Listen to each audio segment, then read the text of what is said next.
Et bonsoir à tous. Après examen des points inscrits à l'ordre du jour, le Conseil a adopté des projets de texte et entendu des communications.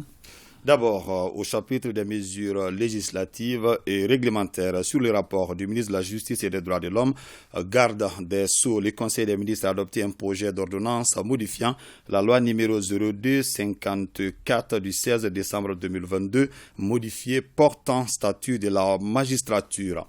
Au terme des dispositions de l'article 81 de la Constitution du 2 février 1992, le pouvoir judiciaire est indépendant des pouvoirs exécutifs et législatifs. Il s'exerce par la Cour suprême et les autres cours et tribunaux. La Cour suprême est la plus haute juridiction de l'État en matière judiciaire, administrative et des comptes. La cessation définitive de la fonction des membres de la Cour suprême entraînant la perte de la qualité de membre résulte, entre autres, de l'admission à la retraite par la limite d'âge. La limite d'âge des magistrats est de 65 ans, conformément aux dispositions de l'article 101 de la loi du 16 décembre 2002 portant statut de la magistrature.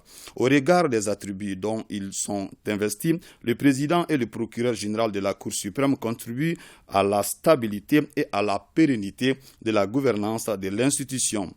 À ce titre, le maintien en fonction de ces deux hauts magistrats au-delà de la limite d'âge de 65 ans s'avère une nécessité.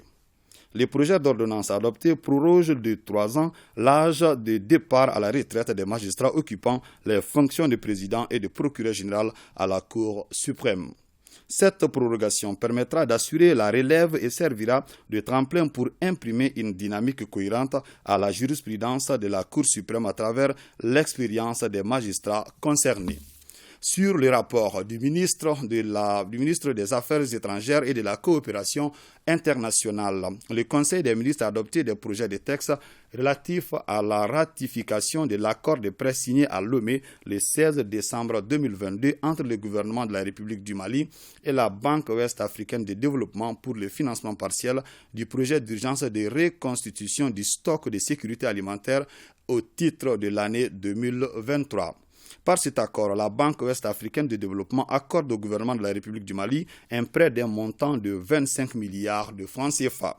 Le projet objet du présent financement vise la reconstitution du stock national de sécurité, du stock d'intervention de l'État et du stock de sécurité alimentaire de la CEDEAO, respectivement à hauteur de 35 000, 25 000 et 7 500 tonnes de céréales.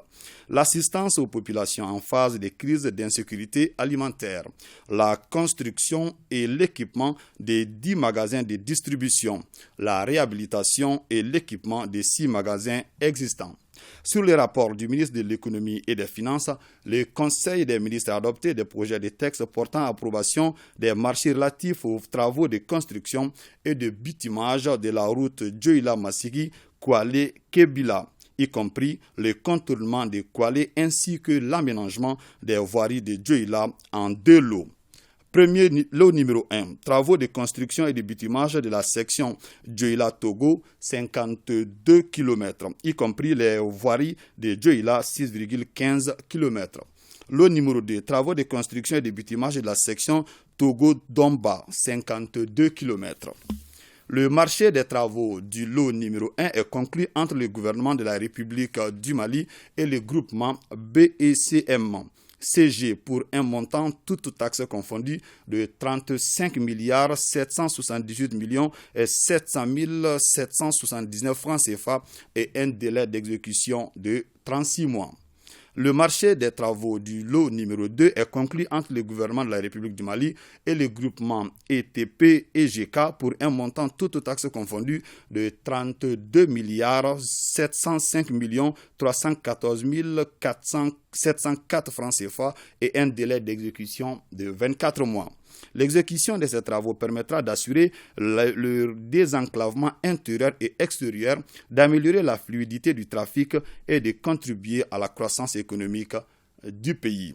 Sur le rapport du ministre de l'Industrie et du Commerce, le Conseil des ministres a adopté des projets de textes relatifs à la création et à l'organisation, bien sûr, et aux modalités de fonctionnement du Centre de recherche et de formation pour les industries légères et textile.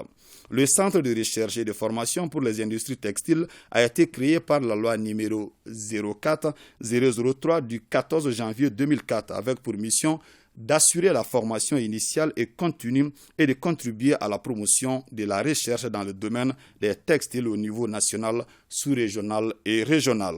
Son organisation et ses modalités de fonctionnement sont fixées par le décret numéro 04061 PRM du 4 mars 2004. En dépit des résultats encourageants enregistrés par le Centre dans la mise en œuvre de ses missions, l'application de ces textes a révélé certaines insuffisances liées, entre autres, à la non prise en compte de la dimension des industries légères, à la faiblesse et à l'inadaptation du cadre institutionnel et organisationnel, à la non prise en compte des fonctions au titre de l'aménagement secondaire, technique et professionnel ainsi que la formation qualifiante. Les projets de texte adoptés visent à corriger ces insuffisances. Sur les rapports du ministre de l'Artisanat, de la Culture, de l'Industrie hôtelière et du Tourisme, le Conseil des ministres a adopté un projet de décret portant création de la médaille du mérite des arts et de la culture. La culture est un secteur d'activité à part entière qui a ses acteurs spécialisés et ses besoins spécifiques. Elle est une matière transversale par excellence ayant des liens avec tous les domaines de politique sectorielle.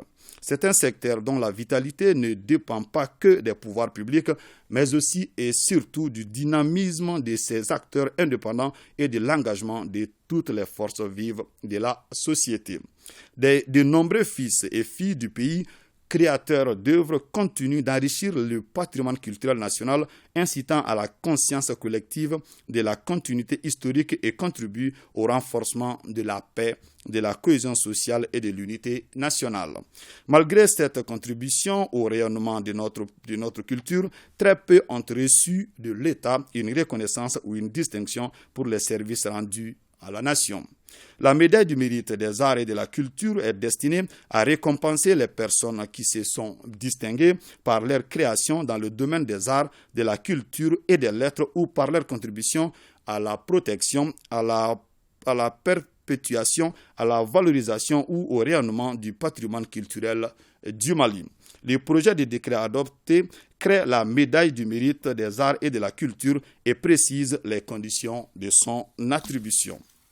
Au chapitre des communications, le ministre de l'Artisanat, de la Culture, de l'Industrie hôtelière et du Tourisme a informé le Conseil des ministres de la cérémonie de proclamation des trésors humains vivants. Le système national de trésors humains vivants a été mis en place à travers la création de la Commission nationale de sélection et de proclamation des trésors humains vivants en 2008.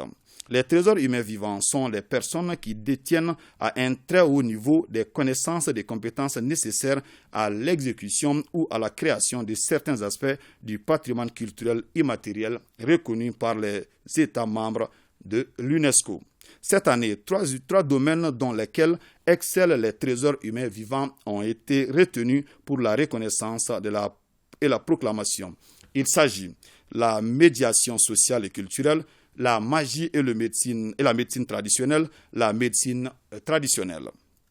La proclamation des trésors humains vivants vise à reconnaître officiellement les détenteurs des pratiques et traditions culturelles vivantes en leur décernant des distinctions honorifiques afin d'assurer la transmission de leurs connaissances et compétences aux jeunes générations.